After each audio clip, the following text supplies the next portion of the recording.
कि यहाँ पे जो कारशेड है वो दूसरी जगह स्थलांतरित करे और पेड़ काटे नहीं। सीधा डोंगरी के पहाड़ पे लेके बनाया। अभी पहली बात तो पहाड़ पे कारशेड किस तरीके से बन सकती है मुझे मालूम नहीं। मैं पहाड़ पे जाके जो है वहाँ आप 12,400 पेड़ हटा के वहाँ आप अगर कारशेड कर रहे हैं तो ये तो क्लियर कट बात है कि आपको नेचर से, कुदरत से आपको नोट और वोट नहीं मिलता है। इसके लिए सबसे सॉफ्ट टारगेट जो नेचर और कुदरत है।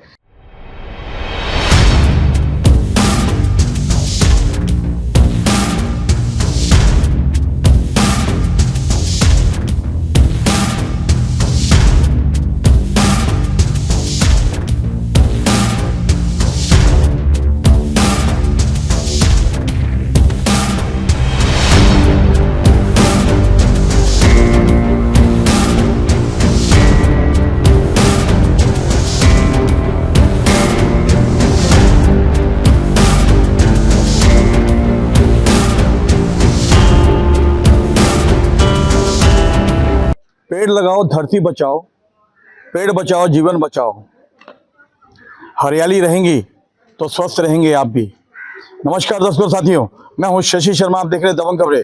दोस्तों, हमारे पीछे देख रहे हैं गो ग्रीन। कितना बड़ा महानगर पालिका ने यहाँ पे ये बैनर लगा रखा है और महानगर पालिका के क्षेत्र में आने वाले डोंगरी में कार शेड का निर्माण होने जा रहा है और उसके लिए तकरीबन 11,000 से ज़्यादा वृक्षों की बलि ली जा रही है। आखिर में क्यों? हमारे पास एक उत्तन जो है, जो उत्तन अपने आप को प्रकृति में समेटे हुए है और उसको पर्यटन स्थल घोषित किया गया है सरकार की तरफ से, लेकिन सरकार उस पर्यटन स्थल को भी धब्बा लगाने जा रही है। वैसे भी उत्तन में एक बड़ा धब्बा लगा हुआ है, वहाँ पर डंपिंग ग्राउंड है। डंपिंग ग्राउंड की वजह से वहाँ के जो रहवासी है वो रोजाना मर मर कर जी रहे हैं और ऊपर से ये कंक्रीट का जंगल बसाने जा रहे हैं 36 एकड़ जमीन से भी ज़्यादा। आइए जानते हैं, हमारे साथ राष्ट्रवादी कांग्रेस के नवनिर्वाचित अध्यक्ष हैं प्रमोद जी। उन्होंने वन मंत्री से भेंट की है और क्या कहना चाहेंगे इस विषय में? क्या पेड़ लगाना जरूरी है, पेड़ बचाना जरूरी है, क्या कहेंगे? नमस्कार। पेड़ लगाना जरूरी है और पेड़ बचाना भी जरूरी है। हमने मीरा भाईंदर महानगर पालिका के आयुक्त, उनको भी लेटर दिया है कि हमारा विरोध नहीं है किसी विकास को। हमारा विरोध यही है कि जो गांव वाले यहाँ के, जो उत्तन राई डोंगरी के, उनको हम लोग ने पहले इसी तकलीफ दी है श्वसन की, तो दूसरी भी अभी तकलीफ देने जा रहे हैं पेड़ काट के। ये 100-200 पेड़ नहीं काट रहे, ये हजारों 12,000 तक पेड़ काटने की उन्होंने ये निकाले। तो वो रोकने का और पर्यावरण को बचाने के लिए हम लोग ये विरोध कर रहे हैं। हम लोग विकास काम के लिए विरोध नहीं कर रहे। प्रमोद जी, आप ट्रिपल इंजन की सरकार में सरकार के सहयोगी हैं और हाल ही में आपकी नियुक्ति हुई है जिलाध्यक्ष के रूप में, तो आपकी सरकार में अजीत दादा पवार हैं, वो उप मुख्यमंत्री हैं, तो क्या आप सरकार का विरोध नहीं कर रहे हैं? नहीं, हम लोग दादा माननीय उप मुख्यमंत्री और हमारे राष्ट्रीय अध्यक्ष अजीत दादा पवार साहब से भी हम लोग निवेदन कर रहे हैं कि सर इस पे ध्यान दो और यहाँ के जनता की जो राय है कि यहाँ पे जो कारशेड है वो दूसरी जगह स्थलांतरित करे और पेड़ काटे नहीं, ऐसा हमारी गुजारिश रहेगी दादा से, अजीत दादा पवार साहब से। आप वन मंत्री गणेश नायक जी से मिले तो उन्होंने क्या आश्वासन दिया आपको और क्या उनकी प्रतिक्रिया थी?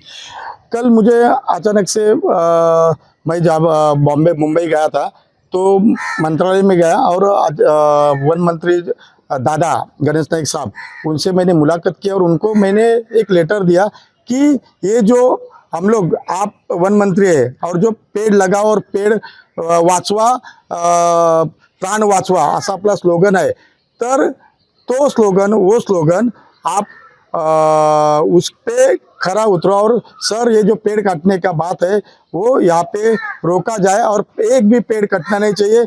अगर पेड़ कटा तो यहाँ की जो पर्यावरण प्रेमी है और यहाँ के जो लोग है, जनता है, वो उसका विरोध जरूर करेगी, ऐसा मैंने उनको बोला है। देखिए, इन्होंने बड़े बेबाक तरीके से कहा है कि अगर इस तरह का कृत्य होता है तो जनता जो है विरोध करेंगे और जनता सड़कों पर उतरेंगी। बहुत ही नेक विचार नवनिर्वाचित राष्ट्रवादी कांग्रेस पार्टी के अध्यक्ष प्रमोद जी का। हमारे साथ एडवोकेट हैं, अधिवक्ता जी, उनसे भी जानते हैं कि जिस तरीके से ये 12,000 वृक्षों की बलि ली जा रही है, तो क्या कार शेड बनाना वहाँ जरूरी है? और भी तो कई जमीनें हैं। देखिए अपने यहाँ पे राई मुर्दा मोरवा के पीछे बहुत सारा ओपन लैंड पड़ा है जो सॉल्ट बेल्ट है। अभी वहाँ पे कई जगह पे मीठागर का नमक पकाया जाता है और कई जगह पे खेती होती है। वहाँ की बहुत सारी ज़मीनें हैं ना, बहुत बड़े बड़े बिल्डरों ने इन्वेस्ट करके खरीद के लिए, और हम लोग चाहते हैं कि वो सॉल्ट पेंट के पीछे कई अच्छी सी जगह देख के वहाँ पे अगर अपना कार शेड बनाया जाए तो अच्छा है। ना कि उत्तन का जो 36 एकड़ का एरिया जहाँ पे जितने पेड़ लगाए हुए हैं 9,900 पेड़ लगभग ये लोग काटने वाले हैं, उसमें सिर्फ पेड़ ही नहीं काटेंगे, उसमें जो परिवार रहते हैं वन्य जीव के उनका भी घर उध्वस्त कर रहे हैं। तो उनका घर उजाड़ के अपना घर बसाना हमारे मन को या हमारे मीरा भाईंदर की जनता को वो चीज़ रास नहीं आ रही है इसके वजह से। और हमको मीरा भाईंदर अष्टपदी को विकास चाहिए, बट पर्यावरण का समतोल रख के विकास चाहिए, और जिसमें ये सारी चीज़ों का स्टडी करके एक अच्छा प्रस्ताव महाशासन को हम लोग देना चाहते हैं। उसके लिए हम लोग ये पत्र दे रहे हैं। देखिए किस तरह से कहा है, पेशेवर अधिवक्ता जी हैं किशोर गवली जी, और इन्होंने अपनी राय पेश की है।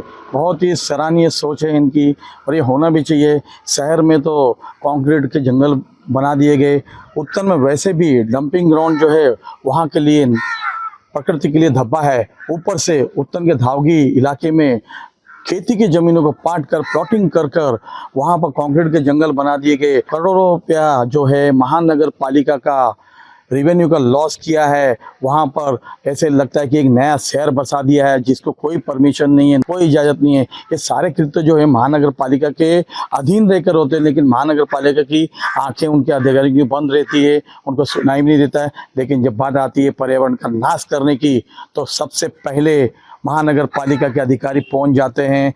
इसके पहले भी पूनम गार्डन में इस तरह की बातें हुई थी कि एसटीपी प्लांट को लेकर कि एसटीपी प्लांट बनाया जाएगा, 1200 वृक्षों का कत्ल किया जाएगा। लेकिन यहाँ के जो परिवहन मंत्री हैं सरकार में, प्रताप सरनाइक, जो 146 के विधायक भी हैं, उनकी मध्यस्थता से वो 1200 पेड़ों को बचाया गया। क्या परिवहन मंत्री प्रताप सरनाइक 36 एकड़ में 10,000 से भी ज़्यादा वृक्षों का बलि ली जा रही है, उसको बचाने में क्या कार्य करते आने वाला वक्त बताएगा। अब चलते हमारे साथ एक पर्यावरण प्रेमी है जिन्होंने बहुत ही लड़ाइयाँ लड़ी है, धीरज परब जी, उनसे भी जानते हैं उनकी क्या राय है। धीरज जी क्या कहेंगे, जिस तरीके से कार शेड बनाया जा रहा है डोंगरी में, कितनी एकड़ जमीन को एक्वायर किया जा रहा है और कलेक्टर जमीन है, तो क्या कहेंगे आप? देखिए बेसिकली कारशेड जो बना रहे हैं, एक तो वो लास्ट इनका स्टेशन है सुभाष चंद्र बोस मैदान वहाँ का, और कारशेड लेके जा रहे हैं डोंगरी में। जबकि यहाँ आपके पास सुभाष चंद्र बोस मैदान के बाजू में जो है वहाँ कई प्राइवेट लैंड है, राधा स्वामी सत्संग की लैंड है, अभी डीबी रियलिटी की लैंड, इतने बड़े बड़े उधर ओपन प्लॉट पड़े। आप वहाँ रिजर्वेशन डाल सकते थे, आपने वहाँ रिजर्वेशन डाला नहीं। आपने बाद में मुर्धा और राई गाँव के पीछे जो ओपन लैंड थी वहाँ रिजर्वेशन आपने डाला, रिजर्वेशन डाला बाकायदा 32 हेक्टेयर का, पर वहाँ विरोध हुआ जमीन मालों का, या कुछ लोगों के घर जा रहे थे वो हिसाब से वहाँ विरोध हुआ, तो आपने वो सीधा डोंगरी के पहाड़ पे लेके बनाया। अभी पहली बात तो पहाड़ पे कारशेड किस तरीके से बन सकती है मुझे मालूम नहीं, और दूसरी बात वहाँ जो लैंड एक्वायर कर रहे हैं वो 60 हेक्टेयर से ज़्यादा, मतलब आपको शहर में आपने जगह लेनी चाहिए थी, वो आपने ली नहीं। पर वहाँ जो एनवायरनमेंट के इसमें पहाड़ पे जाके जो है वहाँ आप 12,400 पेड़ हटा के वहाँ आप अगर कार शेड कर रहे हैं, तो ये तो क्लियर कट बात है कि आपको नेचर से, कुदरत से आपको नोट और वोट नहीं मिलता है। इसके लिए सबसे सॉफ्ट टारगेट जो नेचर और कुदरत है, और इसके लिए आपने शहर के बिल्डर या बड़े लोगों की ज़मीनें छोड़ के आप वहाँ पहाड़ पे जो है 12,400 पेड़ काट के वहाँ के वन्य जीव जो है, वहाँ के पंछी है अलग अलग प्रजाति के, उनको सबका जो आश्रय स्थान है वो सब नष्ट करके जो है आप वहाँ मेट्रो की कार शेड बना रहे हैं। धीरज जी मैं आपसे जानना चाहता हूँ, महानगर पालिका के सरकार के बड़े बड़े स्लोगन हैं, वृक्ष लगाओ पर्यावरण बचाओ, तो ये स्लोगन जो है सिर्फ ढकोसला है? देखिए ये जो स्लोगन है ये सिर्फ ढकोसला ही हमेशा रहते हैं। मैं वही आपको बोला कि कुदरत से, नेचर से, पेड़ों से इनको ना नोट मिलता है ना वोट मिलता है। इसके लिए सिर्फ नाम के लिए, बस बताने के लिए भाई अब वृक्ष बचाओ, पेड़ पौधे लगाओ। बचपन में हर एक को स्कूल में सिखाया जाता है, सबको मालूम है कि ऑक्सीजन कहाँ से मिलता है, तो ऑक्सीजन पेड़ों से मिलता है, ये सबको मालूम है। कोरोना के टाइम में भी ऑक्सीजन की क्या वैल्यू है ये सबने देखी है। पर अगर उसके बावजूद भी अगर इनको सिर्फ बड़े बिल्डरों की, बड़े लोगों की जमीनें बचाने के लिए, उनका करोड़ों का नुकसान ना हो उसके लिए अगर ये 12,400 पेड़ काटने की बात कर रहे हैं, मतलब आप शहर का बड़े पैमाने पे ऑक्सीजन जो है वो आप खत्म कर रहे हैं। आज ये सिर्फ उधर डोंगरी वासियों की बात नहीं है, आज पूरे मीरा भाईंदर शहर क्यों है, आप देखेंगे कि वहां से जो हवाएं आती है वो साथ में ऑक्सीजन लेके आती है। बाकी शहर में इन्होंने पेड़ पौधे रखे ही कहाँ है। देखिए किस तरह से धीरज परब ने बेबाक होकर कहा है और निर्भीक होकर कहा है। वरिष्ठ पत्रकार हैं, सुलझे व्यक्ति हैं और कई वर्षों से पर्यावरण के लिए लड़ाई लड़ रहे हैं और पर्यावरण के लिए इन्होंने बड़ा ही अपना योगदान दिया है। अब सरकार को चाहिए, महानगर पालिका के मनपा जो IAS अधिकारी आए हैं उनको चाहिए कि इस प्रस्ताव पे गौर करें और इस प्रस्ताव पे गौर करते हुए इस प्रस्ताव को रद्द किया जाए और जो नेचर से खिलवाड़ हो रहा है उसको बंद किया जाए। बहुत सारी ज़मीनें सॉल्ट की ज़मीनें हैं सुभाष चंद्र बोस मैदान के पास, बहुत सारी सरकारी ज़मीनें भी, बिल्डरों की प्राइवेट ज़मीनें हैं, उन पे अधिग्रहण नहीं करेंगे, लेकिन बिल्डरों को फ़ायदा पहुंचाने उनसे करोड़ों रुपया इनको मिलता है। सही कहा धीरज जी ने कि वृक्षों से ना नोट मिलते हैं ना वोट मिलते हैं, तो क्या करेंगे, नेचर का ही सत्यानाश करेंगे। ये तो मीरा भाईंदर वासियों को जीने का जो रास्ता है, सांस लेने का जो रास्ता है, उनके सांस को भी बंद करने की कोशिश की जा रही है। मैं तो मीरा भाईंदर के हर एक व्यक्ति से कहना चाहता हूँ, हर एक इंसान से कहना चाहता हूँ कि इसके लिए बढ़ चढ़ कर एक कदम आगे आए और एक विशाल जन समूह जो है विशाल मोर्चे के रूप में उभरे और इस जो प्रक्लब बन रहा है इस प्रक्लब को रद्द किया जाए। ऐसी आवाज़ें दिल्ली तक जानी चाहिए। अब देखना है आने वाले समय में हमारे जो इस न्यूज़ का किस तरह से जनता मीरा भाईंदर की संज्ञान लेती है, क्योंकि हर एक को जीना है और हर व्यक्ति चाहता है जीने के लिए थोड़ी सी सांसें लेना। कैमरामैन प्रवान मिंदर के साथ शशि शर्मा।